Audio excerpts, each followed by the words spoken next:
heart beats just a little faster right now, doesn't it? As they stand alone right now. No cornermen. They're just ready to make the ring walk for the biggest fight that boxing can make. I'm ready. It's gonna be a good night of boxing, and he's in for a long night. Nah, he set up men for a long night. All my nights is long. I ain't known for knocking nobody else. If all you got is power to come beat me, you in for another thing coming. Make sure his toolbox is full. Black Coast, it's your boy Shadow Ghost. Keep your hands up, keep your chin tucked. Hope everybody's having a blessed day. And what a fight card last night. I'm glad that boxing is starting to put on cards that we've been asking for a long time. Let me first get into the El Rayo and Colbert fight. Now, y'all do know that I am pro Colbert, so I will admit to you that I am a little bit biased. However, when Colbert lost, I was completely 100% critical of him. I made no excuses. There were no excuses to make. I didn't say anything like Garcia was a late replacement or nothing like that. I said, bro, it was embarrassing. However, in this fight, whether you like Chris Colbert or not, he showed heart last night. He showed heart. Most fighters would have not gotten out of that first round, bro. That was not a flash knockdown. He was hurt, bro. El Rayo's got some serious power, bro. I'm gonna start off by saying this. I need to address this before I even move forward. Look, I am not a big channel. I am a small channel. I will be the first one to admit that I do not put the work in like other channels. They have a schedule. They're consistent. Why am I saying this? Because what I'm going to say right now, I'm probably going to lose some subscribers, but I really don't care at this point. I don't, okay? If it applies, then it applies. If it doesn't apply, then let it slide. You know what I mean?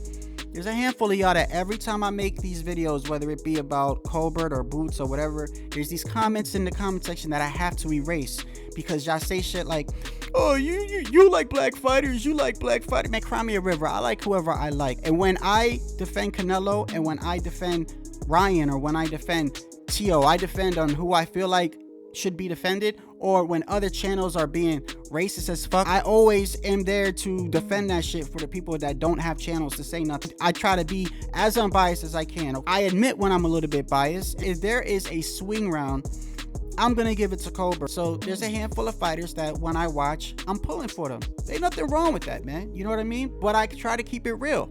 I feel like both fighters last night exposed each other. Keep hearing robbery. Let me first say, if you think El Rayo won, first off, I understand. And if they would have gave it to El Rayo, I wouldn't have had a problem. I wouldn't have had a problem with a draw. I do have a problem with, I feel like, robbery. All three judges had it 95-94. Now, people say they have a problem with the unanimous decision. I understand that, and you actually have a valid point. The thing is I don't see judges go, hey, should we give them a split decision, or how about a unanimous? They don't come collectively together. They separately fill out the cards, which is funny because I want to show you something in a second. Let me get into the fight though. Colbert should have never made it out that first round. I think people need to, or El Rayo needs to look at himself. You had Colbert hurt a couple times in that fight. You had the opportunities to put him away. And in fact, not only did Colbert get up, but he started backing El Rayo up. Second and third round. I have the rounds that I gave the Colbert written down right here that I kept scored. It was on a napkin. I almost turned off the TV, bro. 25 seconds into the fight, I almost turned the TV off. I was so mad at Colbert, bro. But he got up, he showed heart, and he showed he was able to take a punch, get up, regroup, gather himself together, and come back and start banking rounds. I gave Colbert rounds 2, rounds 3, rounds 4, rounds 7, 9, and 10.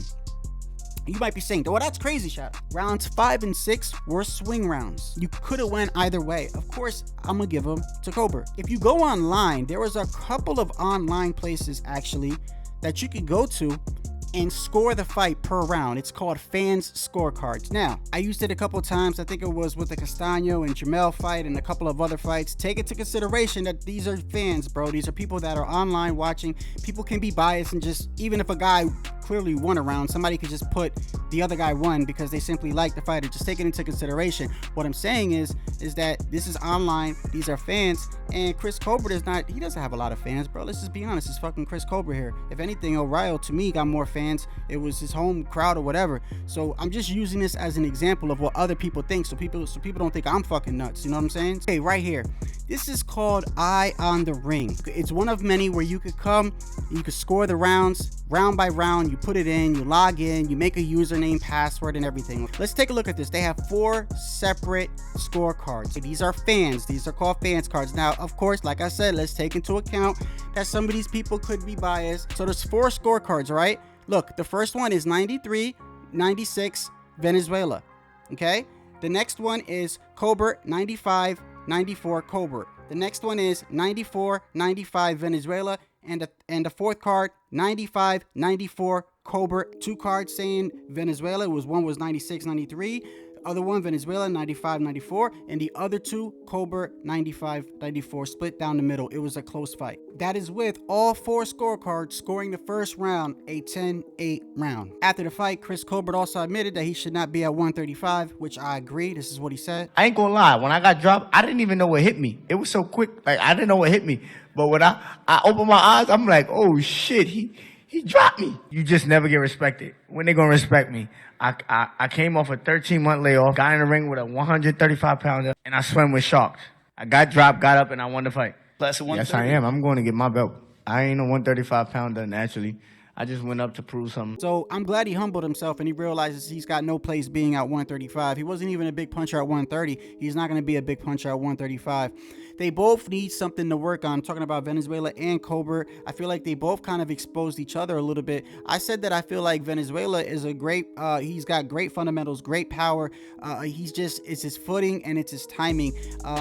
These are things that you could tweak, bro. And he's always got that power that could, like, even if he's behind, he can come back and knock somebody out. That's like the greatest asset to have. Colbert, on the other hand, needs to start learning that he's not an inside fighter. Stop leaning on the damn ropes and stop coming out like just trying to like leaving yourself open. He hyperextends after almost like every other combination. He hyperextends and he needs to fix that or he's going to keep getting dropped. And you can't keep going to the canvas and keep getting up. Eventually you're going to get knocked out.